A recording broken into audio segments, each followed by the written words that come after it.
the delegates are encouraged to post their questions on to the group. We'll have presenters presenting, and after each presenter, we'll have a few minutes to answer some questions, and we'll open the mics for an engagement with the guests. There is an evaluation that we will do at the end of the session. Please partake in your input in it, as it helps us to understand, what some of the challenges are. Please, when you do questions, also give some inputs on some of your experiences in this particular economy, which would help us also understand the challenges, the wins and the losses in this particular sector. Please note that the presentation will be available on the GTAC website as well as the Jobs Fund website. I think Kath will post the links onto the group chat.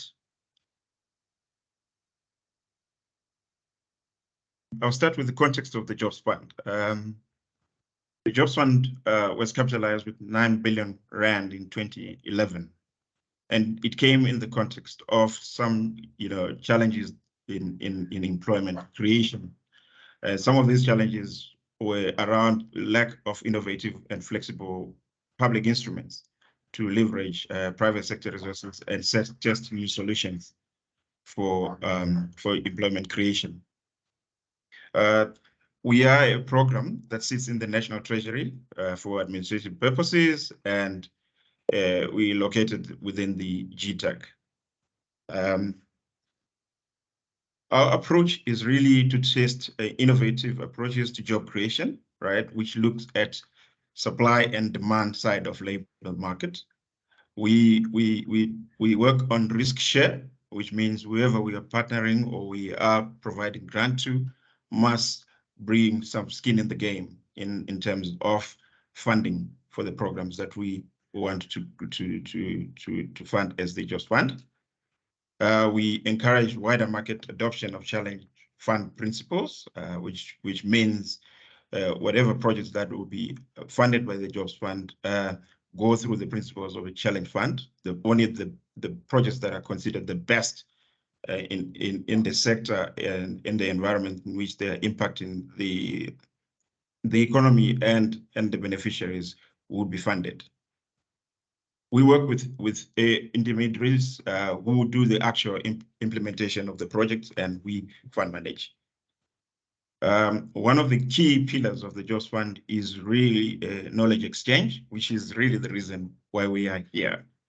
After this introduction, I'm going to switch off my camera just for purposes of bandwidth and other network challenges that we may be faced with. Next slide, please. The informal sector plays a very critical role in the economy. For some of us who have come from these communities, we do understand that many families put their kids through to school and university through informal sector. It is not an economy that that can be scoffed at, and the government realizes this. Stats South Africa reports that jobs in the informal sector account for nearly 1/3 of the national total, which demonstrates the significance of this particular economy. The potential of this economy to promote poverty reduction is huge. The challenge that you do find in this particular economy is to really get empirical information and data that helps us to understand how we can intervene as governments in this particular sector. There's so many questions that linger. Is it best for us to formalize the informal sector? Does the informal sector see formalization as a way of growth of the business? Those are some of the things that we'll be engaging with as we go in today's webinar. The Jobs Fund has been fortunate enough to have partnered with partners that are participating in this particular economy, and we have seen good and positive results coming out of that. Today, we are joined by some of our partners who share with us some of the challenges in this sector, some of the wins in this particular sector, get us to understand how this particular economy is adapting itself to the current economic challenges and other challenges that the country currently faces. We have two projects that are going to be showcasing what they have done and share with us some of the key learnings here. These projects are the ISP, which is the Informal Economic Support Program, which looked at growing SMMEs within the eThekwini municipal area. For these SMMEs are in the informal economy. The project is really about encouraging their growth and sustainability and creation of jobs within that particular economy. And the project is one of our long-standing partners. It is co-funded by us and the KwaZulu-Natal PPT, which is the Project Preparation Trust. Without much further ado, let me introduce our guests for today. The first guest I'm going to introduce is Bawinile Peters, who is the program manager at PPT. She has been with PPT for long, and she has worked in the informal economy for a long period, over a decade. Spanning organizations like the World Vision. The second guest that we are privileged to host today is Tina Mason, who's from A2Pay. A2Pay looks at digitalization of the informal sponsorship owners to increase their efficiencies and their therefore growth. And once they increase their efficiencies and growth, they then have a huge potential to create jobs. Welcome, ladies. Without much further ado, let me ask Bawinile to take us through the paces of the KwaZulu-Natal PPT project. Bawinile, over to you.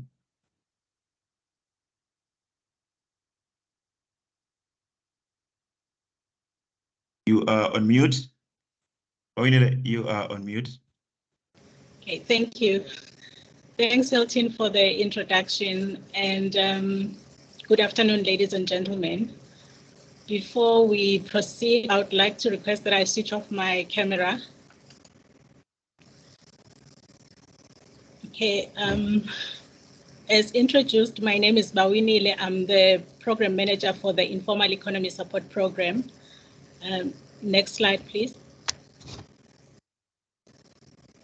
Our program is based in eThekwini municipality, and it is a specialized business support initiative designed specifically to respond to the needs of the informal economy.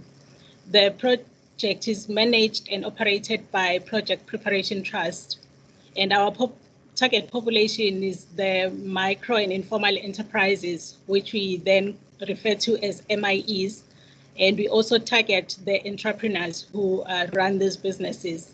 And our main objective is to strengthen and capacitate these businesses so that they are able to create jobs, wealth, and opportunity, with our main interest being for them to be sustainable. And also we lobby for inclusive participation of these enterprises so that they are able to achieve growth and create jobs.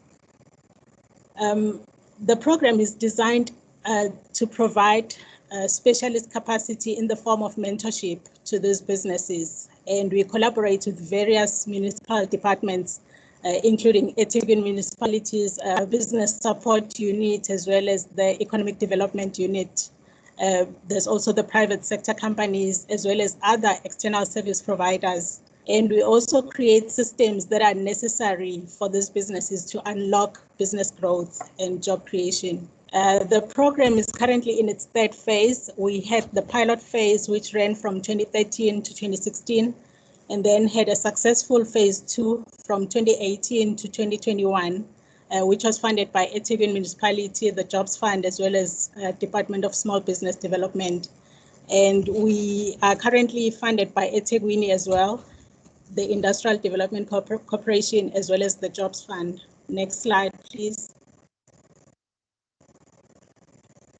The sectors that we support, it can be any of the following sectors as long as they meet the minimum selection criteria.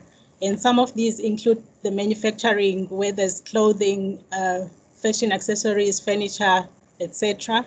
And then there's other businesses that provide services such as the auto industry. There's retail trade, and including specialized retail, such as gas supply, food and beverage, agriculture, construction, and hospitality. Next slide, please. So these are some of the examples of the sectors that we support. Next slide, please. So the common challenges that we've identified which are faced by these businesses include the inability to access business finance from formal banks and other programs. The reason being that they don't normally keep records of their businesses, so it becomes difficult for them when they want to apply for finance. They can't show how much they make and whether they will be able to pay back, whether it's a loan or, yeah. And then another challenge is the inadequate business space, which then limits their production capacity. And that is where we respond. There's also lack of business management skills. They cannot cost their products properly, so they price them inappropriately. There's poor record keeping, and they also cannot manage their finances. Some of the products that they manufacture sometimes don't meet the industry standards, and therefore it limits their entry to other markets which they could access if they had the right products or services.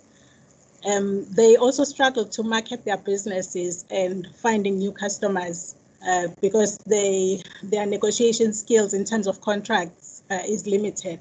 Next slide, please. So the ISP is designed in a manner that responds to the key challenges faced by these businesses. And as mentioned before, it focuses exclusively on micro and informal enterprises. We recognize that these businesses are unique and each one of them has unique characteristics. Therefore, the support that we provide is structured in a manner that responds to each of the business needs. So the support packages are customized to the needs of each business. We also provide customized training instead of the standardized or what you can call off-the-shelf training packages. And we also focus principally on non-financial support. And this is to ensure that the entrepreneurs remain self-motivated and they are not expecting grants or anything without an interest in actually growing the business. We do have limited micro grants, but these are also linked to job creation. The business support packages are priced typically at 12,500 Rand per job. So for a business that can create, let's say, 6 jobs, the value of support that we can provide will be 12,500 Rand multiplied by 6, which gives them a value of support to the value of 75,000 Rand. The program has developed numerous systems, tools, and methods over the last few years, which enable us to monitor what we are doing and also to assist those businesses to be able to keep records. Like I mentioned, that each of the trainings offered is customized to the needs of the business. So there's various tools that we use to provide that support. And these are also adapted over time as we learn about what helps and what doesn't work. We've also developed assessment and selection methods or tools, including a screening tool to select the appropriate businesses that we can support. And the main criteria that we use is the fact that the business must be Black-owned and it has to be located in eThekwini. The entrepreneur must be committed to the business. So they have to be working full-time in the business and not be doing it as a side hustle. They must have a track record and they must have a product which they make or a service they provide and a market that they supply. And they must also have a capacity to deliver, and also they have to have a job creation potential. We don't support or we don't support startup businesses because we've realized that these have a high failure rate. We provide ongoing mentorship and support over a sustained period up to the maximum cost and time for each business. We've also developed a tool which assists us to cap the expenditure of each business relative to their job creation achievement so that they cannot spend any further without creating jobs. Next slide, please. Before you just go to the next slide, if I may, there's a question on the group. The question goes, is PPT only restricted to eThekwini Metro? And if not, how can one access your services or support if working for other LED municipalities other than eThekwini? Okay, yeah, currently the program only operates in eThekwini because we don't have a relationship or funding from other municipalities. But should there be an interest from another municipality, or if we can find a partner in another area, we could explore how the program could reach out to those areas. Okay, you can proceed. That was the only question so far.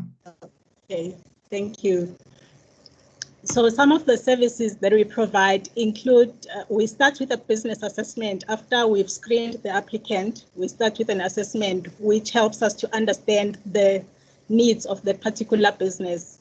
And then we identify practical actions that will unlock growth in that business and create jobs. And then we assist MIEs to be able to access new markets. We assess the current markets and we assist with product development, marketing material, advertising the business, as well as negotiating with new buyers. We also assist with making the best use of existing business space where they operate, or we assist them to access new business premises through our partners at eThekwini Business Support Unit. We also provide a panel of business specialists that we have a relationship with, and we are able to pay from their budget package. We are able to pay the service providers for services such as marketing, accountants, attorneys, labor experts, etc. We also provide customized on-the-ground training, which takes place at the business itself. We also do offer classroom-based training should there be a group of enterprises that have a specific common need. We assist with access to finance by helping these MIEs to apply for grants or loans from other institutions, and we assist them to put together their records and so that they're able to show how much they make in a month or a year and whether they will be able to afford. We also have sector collaborations where we group certain enterprises, for example, in the clothing sector, if they need to buy some of their raw materials and the prices are too high, it helps for them to be able to buy from a particular supplier so that they take advantage of discounts. Next slide, please. So this diagram just shows the process of how MIEs get into the program. So we conduct IESP promotions in communities where these businesses are located, and then they apply to the program. And then we do the screening and we shortlist them. Then we do the assessment, and then we select only those that have a high potential to create jobs. And then each of the selected MIEs will sign a participation agreement, which has an action plan of what needs to be done to create growth and jobs. And then we provide the support, and then there's obviously constant monitoring and evaluation at each stage. Next slide, please. There's another question on the group, and it's from Mpo. The question is, does tax compliance form part of the support provided to the MIEs? Right? Is SARS involved in capacity building for this purpose? That's the first question. And there's another question from Google. What is the impact of load shedding on the MIEs, assuming that a considerable percentage of them have the total sales could be coming from possible perishables? I think that question is also relevant even for the A2Pay project. Okay. All right. I'll respond to the first questions regarding SARS. Yes, for selected MIEs, depending on what stage the enterprise is, sometimes there is a need for them to be capacitated on how to comply with the SARS requirements. The issue of paying tax, it's one of the what we call the transition markers, which then shows us that the business is moving from operating as an informal business to operating at a more formal level. But we do encourage that they get this information so that they know what is required of them, because it then also assists them to have their books in order and to ensure that they pay tax if they are due for tax. And then the second question regarding load shedding, yes, load shedding has had a very huge impact, negative impact on most of the businesses, especially in the manufacturing sector and the food and beverage industry, where there has been lots of losses as a result of load shedding. And some of the requests that we are beginning to receive in terms of the equipment requirements of these businesses, most of them, they are requesting to be supported to access maybe generators, or some are even considering other alternative forms to ensure that they have adequate supply of electricity over time, because there's a loud cry about the losses that they incur. I hope I've addressed two questions. Yeah, those were the two questions. You can proceed. Obviously, load shedding, affordability of alternative power can be a challenge in this particular economy. Yeah, thank you. And then in terms of the program's performance and impact, looking back at the first two phases, we've received more than 900 applications, and each one of the applications received is captured into our database, and all the applications we received were screened, and we selected those that had the highest potential to create jobs. We've developed customized business development plans for each of the successful MIEs. And in the last two phases, in total, we've supported 182 businesses. And we've created 998 jobs in total since 2013. And we've also built our internal capacity to respond to the needs of the informal economy and MIEs. We've established collaborations with other external partners, including a panel of specialists that we work with in terms of doing assessments and providing specialized support. We've also built relationships with other NGOs and government departments. And I think the program has also contributed largely in terms of sharing the knowledge about this informal economy, as well as information and understanding about what really happens in this type of the economy. And the independent evaluations that have been conducted have confirmed that the program has been effective in addressing challenges faced by MIEs.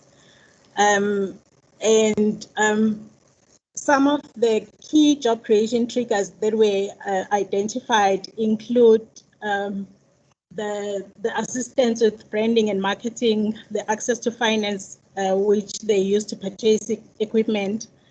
And there's also financial support that was identified, things like micro grants, and also the purchase of raw materials and access to new business space.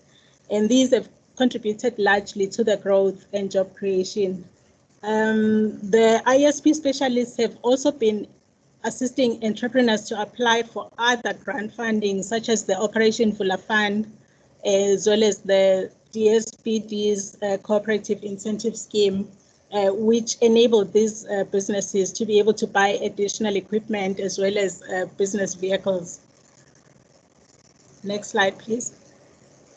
So these are some of the examples of the businesses we supported.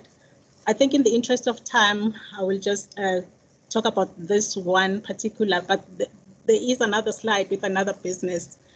So this is Magubane's block yard. When he came into the program, he had a job creation target of 14 jobs. And during his participation in the program, he was able to create 28 permanent jobs. And if you look at the kind of support that was provided, it's things that people would think that he could have been able to afford this himself. But some of them, they don't even know that they need to do such things in their businesses. So we assisted him to pay for product testing, where they checked the quality of his blocks and how to improve the quality of the blocks. And he was trained in business development skills, customized record keeping and bookkeeping.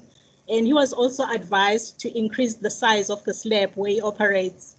And then he was able to buy additional block making machines, and then he hired more people to work on the business. And then we also approved micro grants for him to be able to buy additional machines, and as well as a cut machine to improve customer convenience. And then we assisted with marketing material. And the results in the business, besides the jobs that he created, he was able to sign offtake agreements with 2 large customers, including AM Builders and the Size Highway in Marion Hill, which he had previously turned away because he did not have enough production capacity.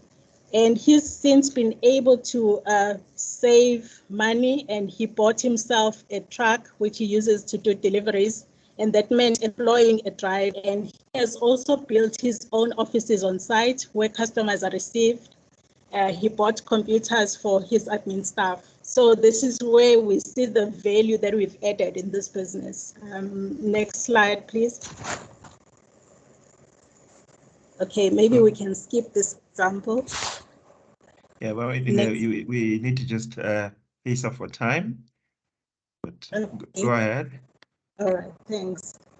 So the lessons we've learned in this program is that this type of a program can be replicated to other areas, and there is potential to scale up, because the lessons we are learning is that it does help and is making a huge contribution in the growth of these businesses and addressing unemployment.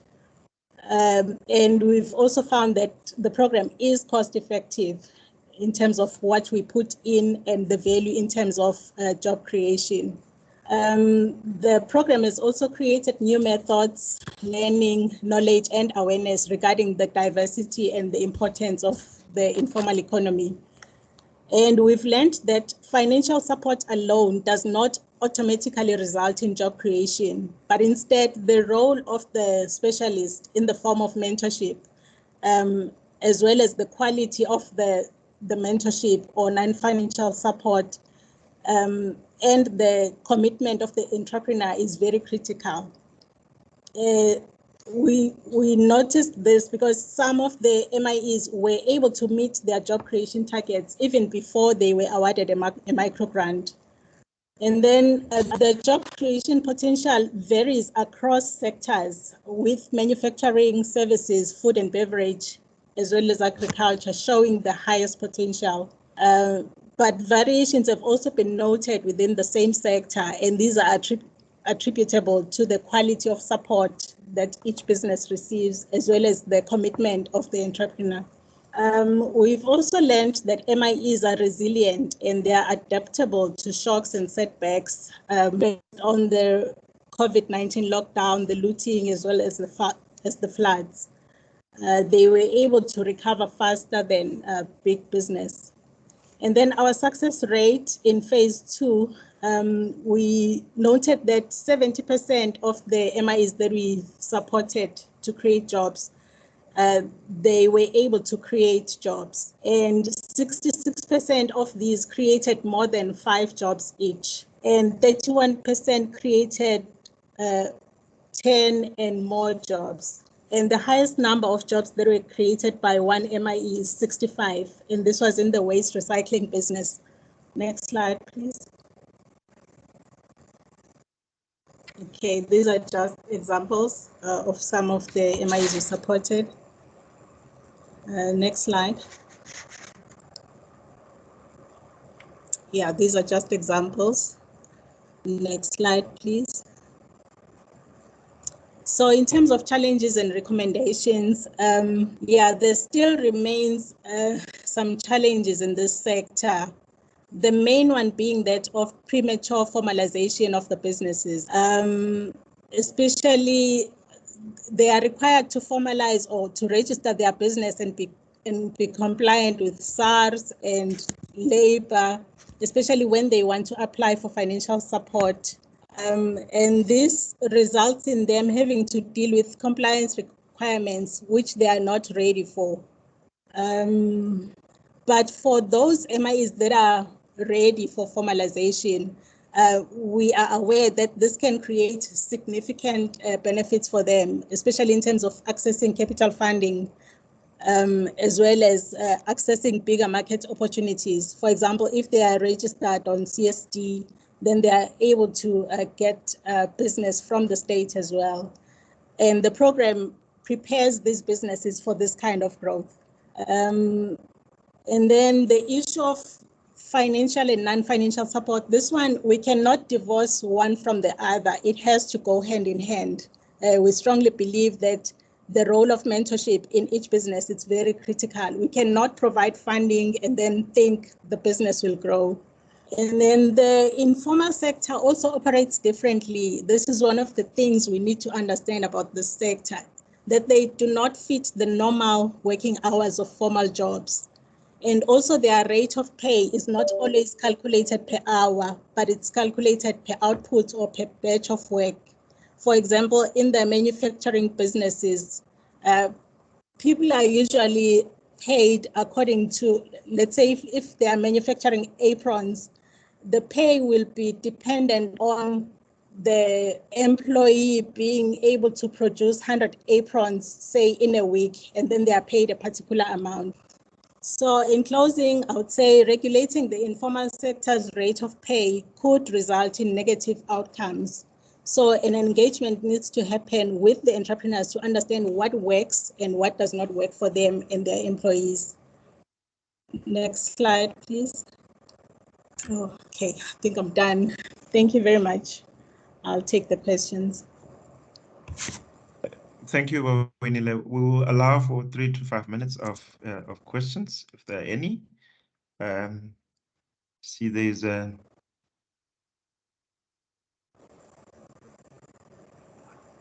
hand.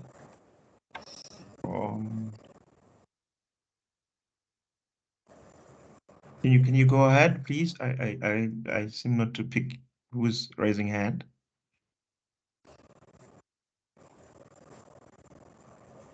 Or was it dropped? Hilton, it looks like it was dropped. I saw someone called Delish, but I think they may have put it up by mistake. Okay. Anyone else with a question?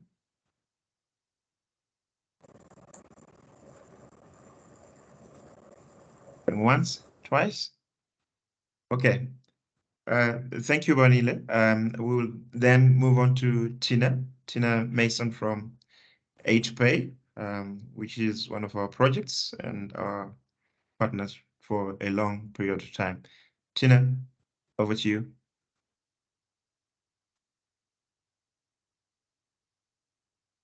You're on mute, Tina. Thanks, Hilton. Thank you for this opportunity to Hilton and the Job Fund.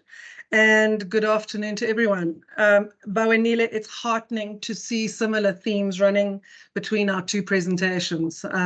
Really interesting, given that we've never spoken. So, and thank you to the Job Fund for hosting this dialogue. Really important that we look at it. In the next probably 18 minutes, I'm going to cover what A2Pay has achieved in the last 6 years, comment on some of the key points that have been raised about how we should be intervening, what are our challenges, how do we address them, and at the end of the presentation, I will summarize that in 1 or 2 slides. So first of all, A2Pay has been operating for 12 years in the market. For the last 7 years, we've been partnering with the Jobs Fund, and for the last 4 years, we've been partnering with the SMME Fund. We have a string of other partnerships that we collaborate with, but these are really our key partnerships. We're a digital engine organization targeting informal businesses, providing them with a point of sale system, a business tool, and an ecosystem that enables them to run and manage every aspect of their retail business. The founders were the inventors of Cash Paymaster services. Let me start my timer.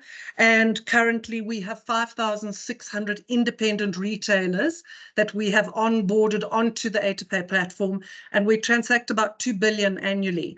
Each of those retailers has employed a job, and they have the whole process around working with SMEs is to enable them to continue to employ people.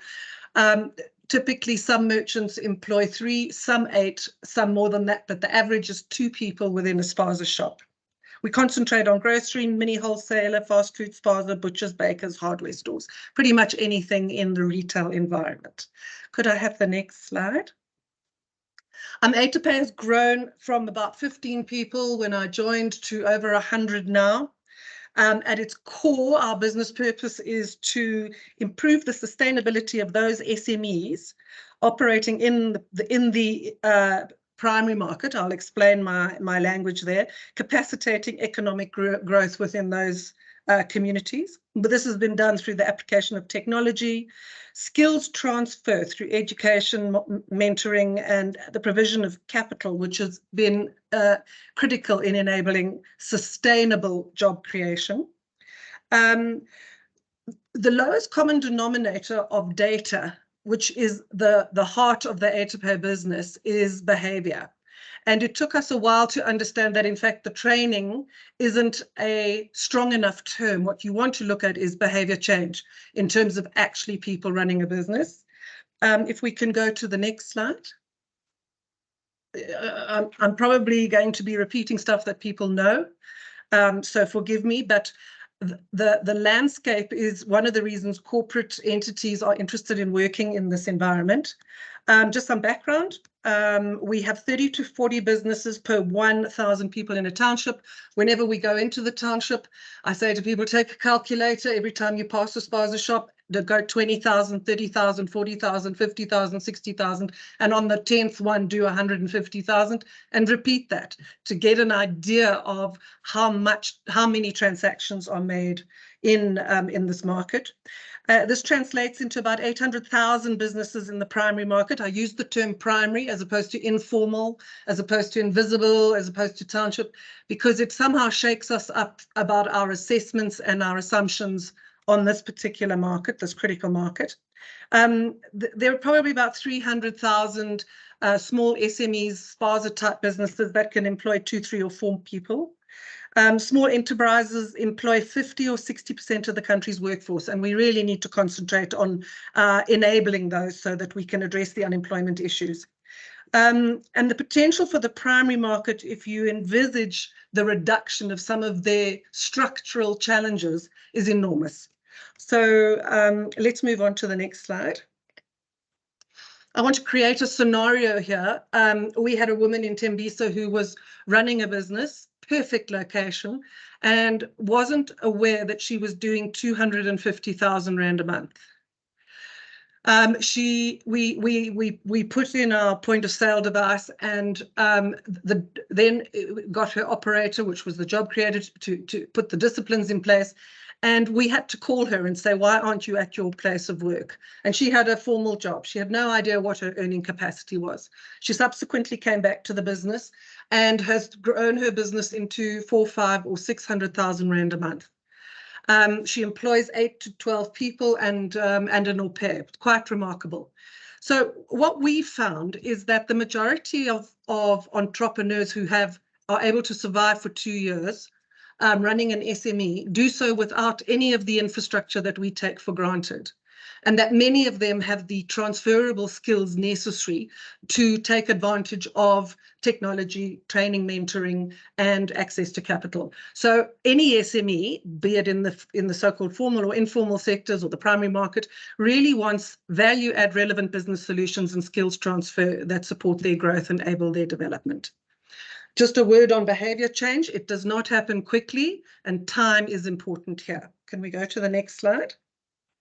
Let's quickly address some of the challenges and pain points facing pretty much every single SME within the primary market. You can see unstable electricity there. Underneath that one is a lack of digitization, lack of access to finance, isolation and regulatory problems, and a lack of market-relevant skills transfer and mentoring programs, not to mention competition. Pre-pandemic and the lack of stability around electricity, these were the top 5 pain points that we identified and have identified over the last 7 years. And we set about addressing the digitization, the lack of access to finance, and the isolation and the coaching and mentoring over the period of 6 years to build an ecosystem, which I'll take you through. Subsequent to the COVID experience last year, we saw this massive increase in inflation, huge impact on the spaza shops. Margins fell. We suddenly had unemployment. Isolation became even worse. Just as we got through COVID, we now have moved into electricity issues. And internet access is absolutely fundamental to digitization, and digitization is absolutely fundamental to working at scale in this market. It's not just about enabling the merchant to sell value-added services, but facilitating access to grant payouts, cash deposits, and business management is critical. So those are really some of the current challenges and pain points we've seen. If we can go to the next slide. And Tina, before you go, yes, just a question from Temba again. How does A2Pay support local national spaza shops to be on a competitive edge against foreign-owned spaza shops who are receiving massive support for bulk buying? Okay, good. I'll explain that now. So one of the things, thank you for that really important question. One of the things that we saw when we put this point of sale device in, and it's resting on this backbone, was that it gave merchants access to their numbers. So prior to this, people were living in a state of assumption. You live in a cash-based world, money comes in, money goes out. There's nothing to really give you any indicators as to what's going on in your business. What we found is when we have provided 3 things: the technology that gives the business their ability to understand the value of their business, where we go through a behavioral change exercise over 90 to 120 days and address the key issues there, which I'll come to, and we provide access to capital. Because of that coaching, we can see the change in behavior. That enables merchants to stay more than afloat. They now start to be able to compete. So we've also put a wholesale element together where A2Pay can, on behalf of these merchants, go and procure wholesale deals So, for instance, medical aid is something that will be offered through these spaza shops. The SASA grant will be offered through these spaza shops. And the wholesale benefits can be offered through the spaza shop. Does that answer your question adequately? We've also, sorry, on that point, we've also seen an upswing towards the South African entrepreneur. And this has also been really positive, as well as an increase in youth. So 6 years ago, maybe 5% of youth were running shops. I must watch my time. I think this year we're looking at 26% of South African youths are now running spaza shops. And that's really, really good news. So this is the kind of holistic ecosystem that A2Pay has put together. It did not happen overnight. It took us time to recognize how things were working and tweak and develop as we went along. You can see here solar green energy. If we go to the next slide. Tina, there's a quick question Yes. from Mandisa, and it asks, at which point is it appropriate to start measuring behavior change as a Good result question. of the program? What is reasonable time frame? Good question. And Temba says his question has been answered. Okay, fantastic. Thanks, Temba. So very good question. Thank you. So essentially, I haven't gone into the process by which we onboard a merchant. We just haven't got time for that today. But as soon as the technology is placed in the shop, we are able to see real time. So one of the tenets of our feedback to the market is try and work as much as you can with technology, because we get immediate feedback as to whether people are utilizing the machine. And because we can see what's happening with their behavior, by i.e., are they booking their stock in, loading their stock, getting their pricing right, getting their margins right, we can respond telephonically, face-to-face, or via a video in terms of our coaching and mentoring program to help them address that. So what we do is we give 60, 90, and 120 days to the process to really change behavior. I'll come to what those behavior changes are that we need. And then based on that, we can make access to capital available. What we've seen now is solar is such a massive problem. People can't trade. A2Pay has solved provided a solar solution, which they now need to scale and roll out as fast as quick as they can to these spaza shops to enable them to keep trading. If we can go to the next slide. So any intervention in this environment, in this primary market, really must provide a benefit, a sustainable benefit to the SME. I'm not going to harp on this slide because I've covered a lot of it, but you can see digitization is absolutely critical. Giving people the information. One of the tenets of the project that we had was give the right people the right information, and they'll make the right decisions. And that was proved to be a truism over and over and over again. Provide the right training and the mentorship and the consistency around that. Provide technical support and really bring in an ecosystem of partners that can enable the merchant improve their foot traffic and reduce some of their pain points. If we go to the next slide. Tina, I want to go talk there. Yeah. So there's a comment and a question in the group. Yes. So the question is from Eve, and she says it's a question for you and Bawenile both. Yes. In your experience, how long do you need to provide the package of support before the business reach sustainability?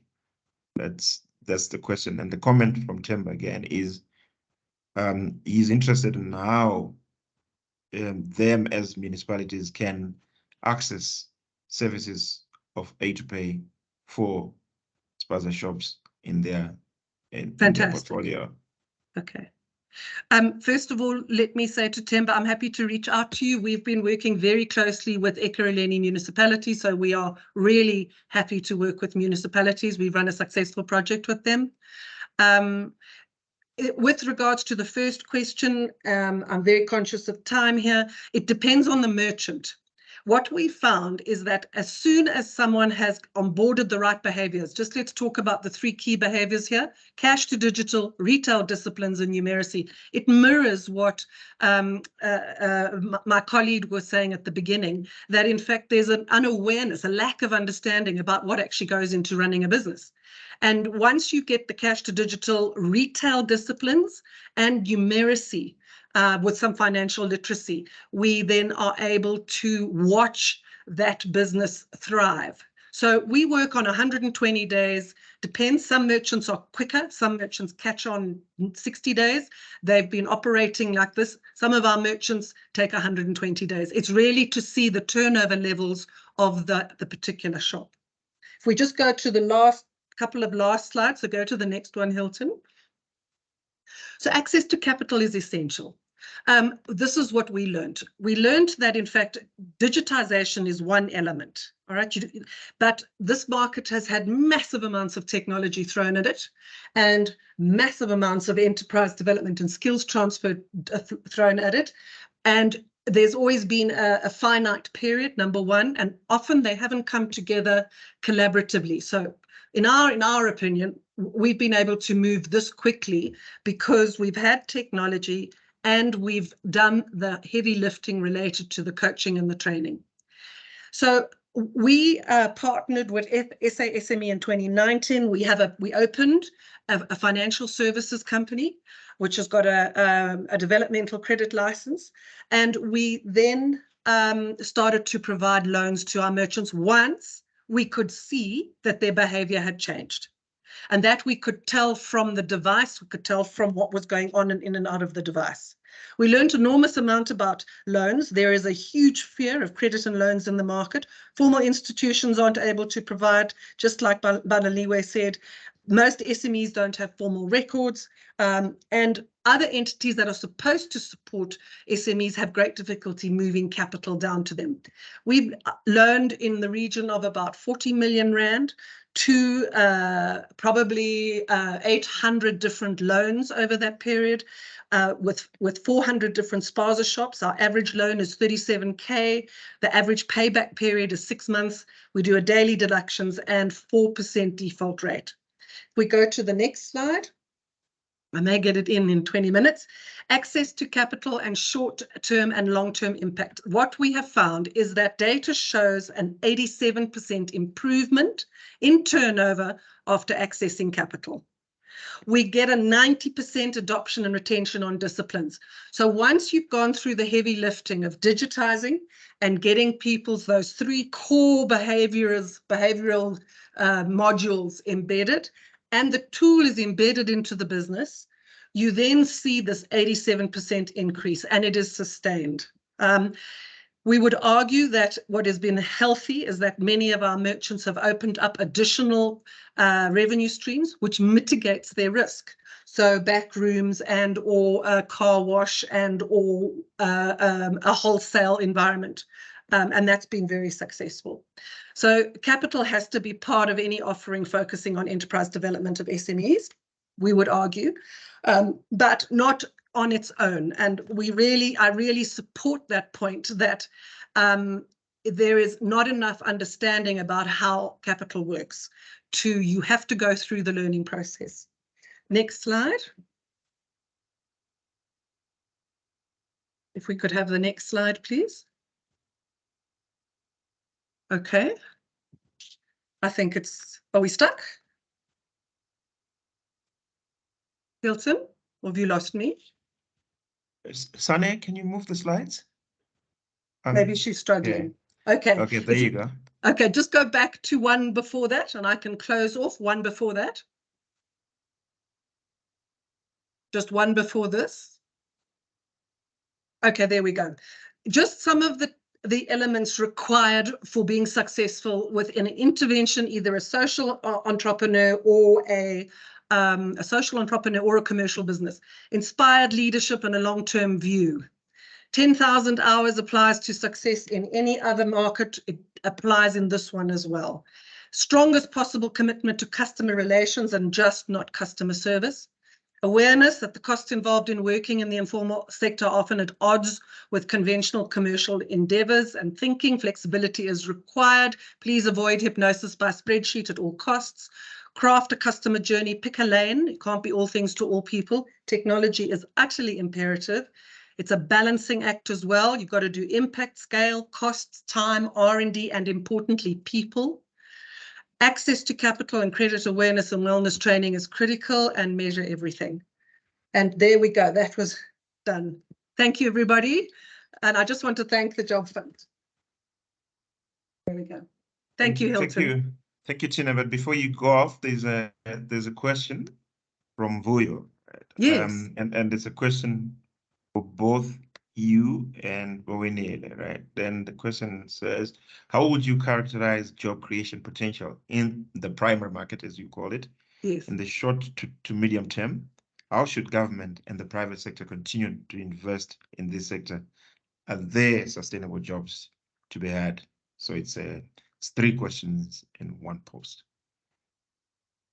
Can give it a bench. Great, fantastic. Let me quickly see if I can answer that. First of all, it's another world.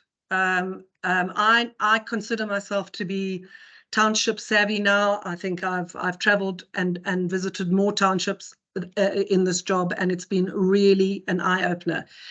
The people need to be aware that it operates differently, just like Bawanile said. Secondly, time is critical. Time is your friend. And there has to be a commitment to some kind of restoration. It's not just ever going to be a purely commercial endeavor. There has to be this commitment to enabling change. I think for the government, I think I would just ask for to look at some of the policies that are restrictive. Formalization isn't always the answer. There are creative ways around that, and I think that's my answer. Thank you, Tina. It is quite heartwarming to see, you know, some kind of relationships that can be built from the webinars that we host here between our partners. So I see a comment from Bawanile here that says the HPA technology seems to be a potential solution to some of the challenges we are experiencing in terms of monitoring how much the business are making, especially after intervention, which is great that, you know, we're finding some symbiosis between our projects. That's what we really want to do. There's one more question, and it's from Gugu, right? And she says, are there innovative products you have come up with post-COVID and the resulting contraction to the market? As briefly as possible, Tina, please. Yes, because COVID limited the movement of people, we had to look at how we engage. So what it did was it forced us to do e-learning. So we put an e-learning program together so that we could still connect with merchants. It doesn't mitigate the relationship, but it allowed us to solve that particular pain point. We did some very exciting things with providing 12,000 hampers to needy households, and we work that through the technology platform rather than working around the retailers. So that was also wonderful and innovative.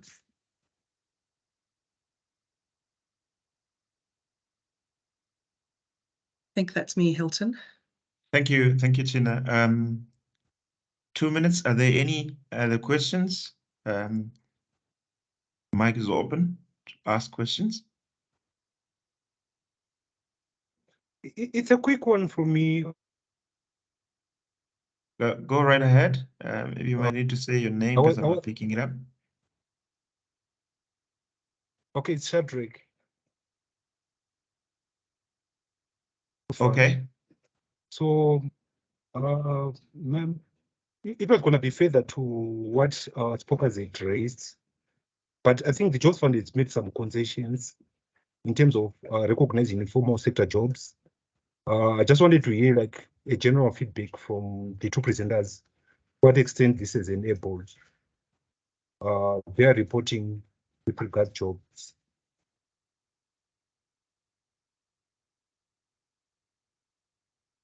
That's it for me, Hilton. Yes, Hilton, maybe the line is bad. Are you able to just summarize? I also missed Shadrach a bit. I don't know what's wrong with your line, Shadrach. Do you mind Okay. just... Maybe I'll put it on the chart, but I was just saying the Jobs Fund went a long way to try and accommodate informal sector jobs in terms of how Yes. we recognize them. So I just wanted to hear individual response from IESP and A2Pay to say to what extent has this enabled them. Oh, absolutely. We could not have done this without that. So honestly, in terms of the job fund having flexibility around what is considered to be a formal job, the fact that there was consideration around the parameters of that within this particular market has enabled us to move and perform. So that's really been critical. Okay. We'll take the last question from Tabi, so on the group, and it says, has there been any examples for downstream integration, e.g., setting up distribution centers or manufacturing? I think this is directed to you, Tina, and that will be our last question before I give to the DDG. Yes. I'm sorry I didn't catch your name, but let me just give you some. That is a really, that is probably the toughest solution for this market. There are people like Yebo Fresh, who's also a job fund partner, who is doing last mile, for instance. But the distribution centers and wholesale centers is a massive challenge, largely because the market is so well saturated with massive wholesalers. Like I can't remember their name now. They're in Soweto. They're all over the country. 17 out, and the price point on that is really aggressive. It's not to say that it can't be done. It just is extremely difficult. So we're hoping to navigate that particular problem of wheels and walls with the technology platform and being able to pull information out and say, oh, well, how many loaves of bread have been sold and what product, how much maize meal has been sold, fish oil, Omo, et cetera, and actually then secure pricing benefits through that process. Are you willing to take the last question, Hilton? Go ahead. Is it Ayanda? Yes, it is. Thank you, sir. Yeah. Good afternoon, colleagues. My name is Ayanda Sondaga from the Eastern Cape. One of the challenges in Bawinile's presentation was around the premature formalization of these enterprises.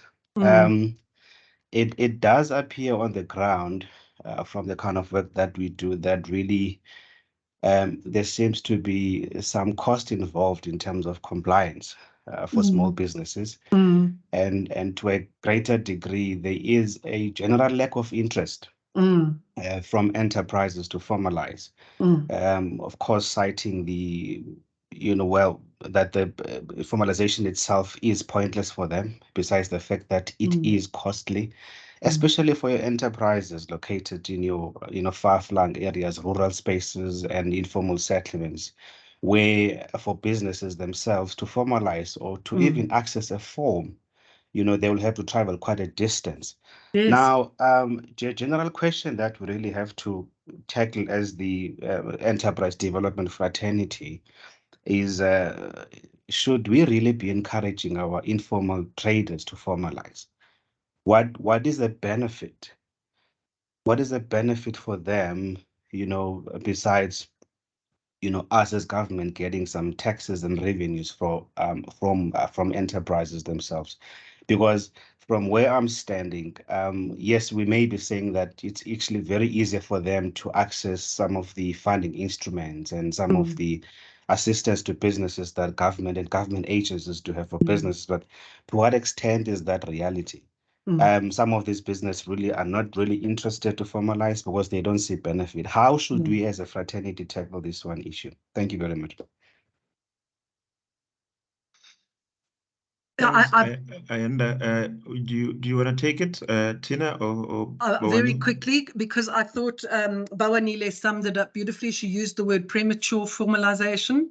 It's as though we want everybody to gallop before running. or before even walking, in terms of getting from one place to the next. So that's the first thing. I think premature formalization is a term we should become comfortable with in this market. Formalization does not always equal success, and especially in rural environments like the Eastern Cape. I think there are some creative ways about how to go about that. Just getting people to do their financials on a monthly basis, understanding that is a really good start to the process.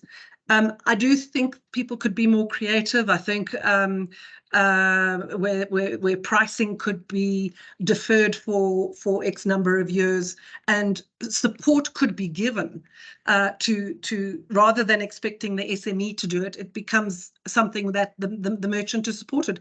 I wouldn't be able to do tax, you know, it just wouldn't be part of my remit. And as an entrepreneur, I'm entrepreneurial. So we need to recognize that often these traders are isolated individuals working on their own, and they've got far more balls to juggle than to try and get themselves formalized, especially if the benefits aren't apparent. So I think there are creative ways around it. Thank you, Tina. Thank you, Bawenile. I mean, we just a minute before the closing time, and I still need to give to our DDG Najwa Ali Idris to close the show for us. But just to remind you, please fill in the evaluation for the session. It really would help us in improving ourselves going forward. Najwa, can I give it to you? Thank you. Yes, thank you, everybody. you. Thank you so much, Hilton, and thank you, Bonile and Tina. Temba was joking earlier on when we started. He said we are disclosing our age by the cool music that we play. I think we were just trying to get you into the mood. This afternoon's discussions have been very relevant, very, very important in the South African context, a context within which we are not creating sufficient demand for new jobs.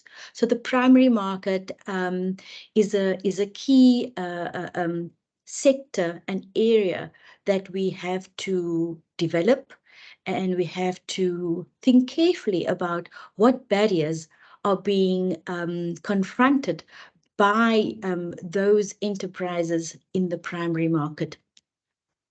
It is sufficiently clear that providing finance is not a sufficient condition to create sustainable enterprises.